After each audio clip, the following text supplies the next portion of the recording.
Is there really a best time to be releasing new music? Well, there sure is, and let me tell you when. What's up, it's Cody, welcome back to the channel. And you bet there sure is a best and a worst time to be releasing new music. So if you have a release plan for 2021, I'd highly recommend sticking around to the end of this video so that we can break down when the best and the worst times are to release new music. You've spent so much time working on these songs, writing them and recording them, making music videos, dropping singles, so we need to make sure that the album is released at a good time in order for it to perform its best. So I'll be giving you my thoughts and opinions on when the best and worst times are to be releasing new music. As always, if you do find a video like this helpful, be sure to give it a like down below, make that little thumbs up button turn blue. Really helps out me and my channel so much, so thank you in advance if you can do that. And if you want to stay up to date with more music related videos just like this, feel free to subscribe down below so that you don't miss out. So let's jump right into it, starting with the month that we're in right now, which is December. Now, I normally branch November and December together just because they're both around the holiday season and they have a similar effect on how your release is going to perform.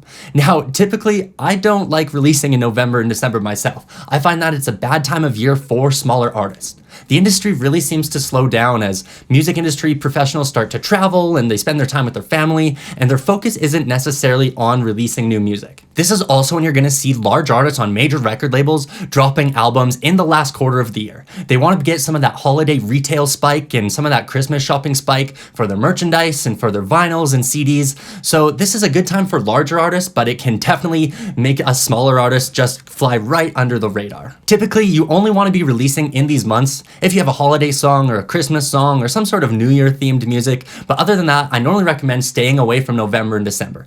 Now, I know what you may be thinking if you follow along with the channel. My band has released music through October, November, and we actually just dropped a track a week ago in December. But the reason for this for us was our whole year kind of got messed up and pushed back, first of all due to COVID, and then we had some record label talks that ended up falling through and we walked away from that. So it kind of pushed our whole release back, and we have a very tight schedule with when we want our new music to actually drop. So we've been dropping these remixes through the holiday season, and they definitely haven't been performing as well as we would have liked, but this was totally expected because we knew that if we were to drop music in November, December, that is not going to do as well. So it's something to keep in mind. You absolutely can drop music here, and I'd be a hypocrite to say don't drop music in December because we're doing it ourselves. So it's just something to keep in mind moving forward. All right, next moving into January and February, and this can actually be a really great time to release new music as it usually isn't too saturated after the holidays and everything's still kind of slow in the music industry. Not many people tend to be releasing music in January. This means that there's going to be more listeners available to hear your music. People don't stop listening to music in January.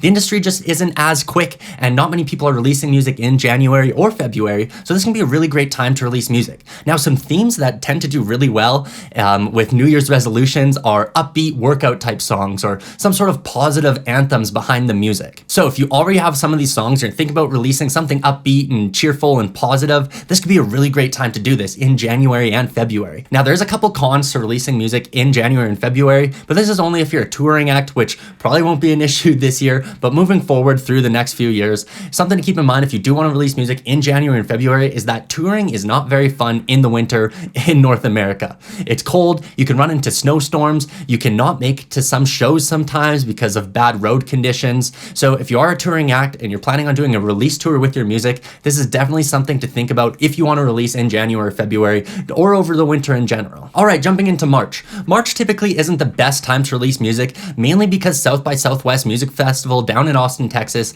takes up so much press coverage. Everything that you're going to see on any music related blog or any type of Instagram page that follows music is all about South by Southwest. This is one of the biggest festivals in North America, maybe even the world, I'm not too sure, but it gets artists from all over the country down to Austin for this festival. Now, this probably won't be going on this year, so March could be a great time to release music in 2021, but something to keep in mind in future years is that music festivals like South by Southwest can really take up a lot of press for this month, so this year will probably be a great time to be releasing in March. Next up, we have April. And April can be such a good time to be releasing new music. With spring just around the corner, it's a great time to have some of those more upbeat and light, kind of summery songs.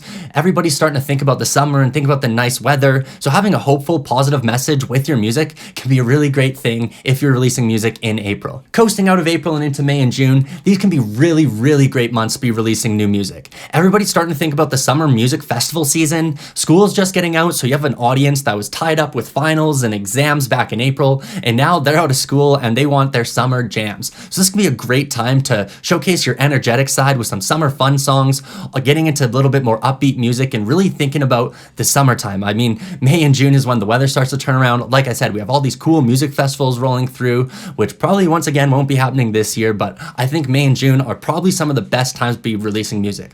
My band released in May of 2019, our debut EP, and it did so well, better than I ever could have expected. I think we're approaching 500,000 streams on that record now, which is so cool. I never thought I'd ever have that many streams on a song or on a record before. So May worked really well for me, so maybe you might want to try it out for you. Next up, we have July and August, and I think this is one of the greatest times to be releasing new music.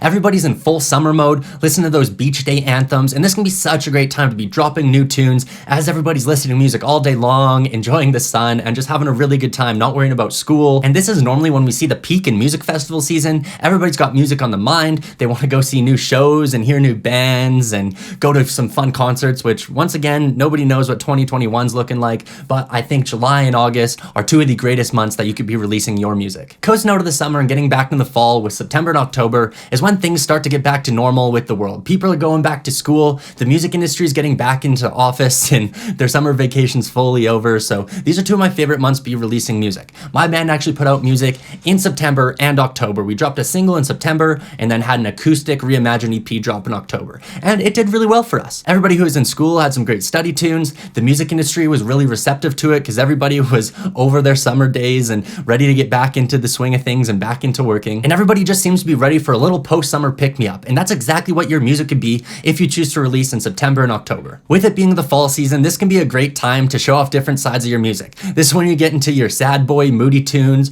or maybe a little more cozy and poetic, or some folky songs, whatever you're feeling. Think of the summer winding down and fall setting in and everybody getting ready for the winter. These are the kind of themes you want to aim for if you're going to be releasing in these months. Like I said, we released an acoustic EP, which fell right in line with the fall kind of cozy anthems, and so this was a really great time for us to be releasing this type of music. Now, you don't have to stay true to the themes. You can release an acoustic song in January or an upbeat song in September. It really doesn't matter, but these are just some things that you might want to think about where your listener's head is at. Obviously, if someone's going to like your song, they'll like it regardless of what time of the year it is, but it's much easier to release an upbeat kind of pop song at the beginning of the year, going into summer with some summer anthems, and it's easier to release kind of those more laid back, chill acoustic vibe songs at the end of the year towards fall and winter. So we made it through all 12 of the months, and what did you think? Do you agree with this? Do you disagree with it? What's your favorite time of the year to be releasing new music? Drop a comment down below and let me know. I'd really like to hear when you like to release new music. A great strategy and planning out your release really well can make all the difference. You work so hard on your songs and you work so hard writing and recording and coming up with exactly how you're gonna share this music with the world that I think it'd be silly to not really think about when you're gonna be releasing your songs. You can have an amazing song, but it will underperform if you don't think enough about your release strategy and put some thought into when you're gonna actually release these songs. Well, anyways, I hope you found this video really helpful in deciding when you're gonna release your music in 2021. Drop a comment down below and let me know when you plan on releasing your new music. I'd love to hear, I'd love to know. And as always, if you did find this video helpful, feel free to give it a thumbs up, hit that like button down below. Once again, it really helps out me and my channel so much, so thanks in advance if you can do that. And if you wanna stay up to date with more music related content just like this, feel free to subscribe so that you don't miss out. Thank you so much for watching. Have a good one.